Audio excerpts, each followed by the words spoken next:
I want to talk about something that it's not complicated, it's not political, it's not controversial. It's called informed consent. And specifically, how dangerous it is when a doctor presents as female but is biologically male. And patients are not told before intimate or sensitive care. Because this is happening.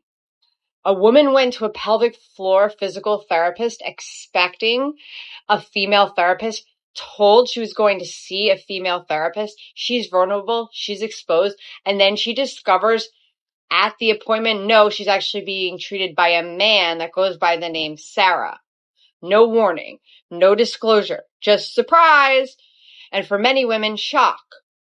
Now you're under pressure, and another family brought their child to a pediatric appointment, assuming the doctor listed as Laura Levin was a she, was told they were seeing a female, and then at the appointment, they saw clearly it was a man. Again, no disclosure, no chance to say yes or no, no chance to exercise the basic right that every patient deserves.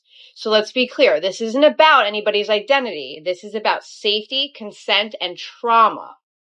Because for patients, especially women who have survived sexual abuse, assault, or any violation by a man, this matters.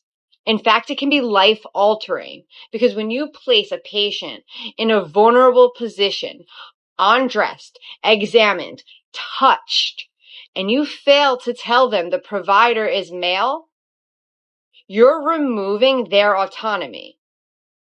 You're removing their ability to give informed consent. You are creating the conditions for triggered PTSD, panic attacks, flashbacks, and emotional harm that can take months or even years to recover from. And why are you doing that? A woman with trauma is not bigoted for needing to know whether the person touching her body is male or female. A parent is not intolerant for wanting to know who is examining their child. These are basic boundaries that keep people safe.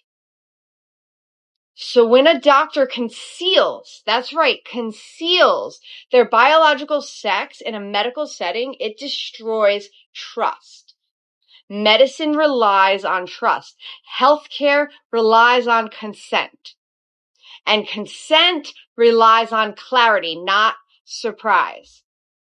So patients deserve to know who is treating them. Patients deserve the choice. Patients deserve informed consent when intimate examinations like pelvic therapy or pediatric care are involved. This is not complicated.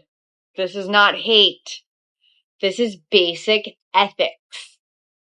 And any system that pressures women to stay silent because they say, you're focusing on their genitals, they're overriding their instincts or trying to get them to ignore their trauma, that's a system that has lost its way. Women and parents have the right to ask. They have the right to know. And they have the right to choose. So keeping patients in the dark, Sarah in California, who's a man, who's 6 foot Sarah on Instagram, that's not compassionate. That's medical deception and it needs to end.